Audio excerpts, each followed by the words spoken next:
Now it's time for a big pharma to step to the plate. Some would say in that sector, Johnson & Johnson is the last of its kind, running the gamut from biopharma to consumer care.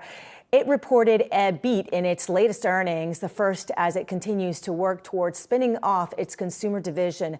What does this mean for the rest of pharma? We have Yahoo Finance's Anjalee Khemlani with more. Anjalee.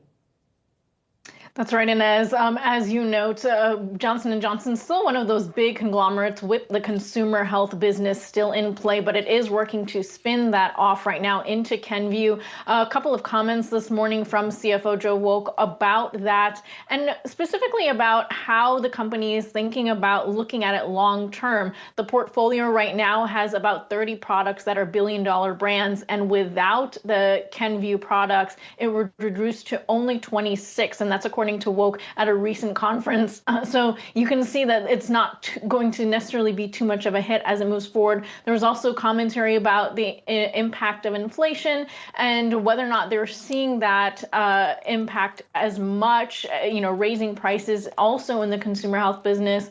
Woke again saying that it hasn't had an impact on the volume, and in fact the company has remained strong on that, so that outlook seems pretty good. Also, the impact from COVID has been something that they focused on, reducing the impact there and not expecting it to be much of a disruptor anymore as it was, specifically on that medtech business, as you see on your screen, up this quarter. And that's something that has changed over the last couple of quarters. It has suffered, as we know, surgical procedures and the like, hospital procedures and the like have reduced because of COVID. There is seeing a rebound from that, including in Asia, which was, impacted earlier this year. So that's sort of the mixed bag picture, if you will, of what's going on right now. And specifically talking about the consumer health unit, you're right. The company is not the first to do this. And in fact, it's been increasingly a trend in the pharma industry, as you discuss, the diverging sort of needs of R&D in the pharma space and then in the consumer space.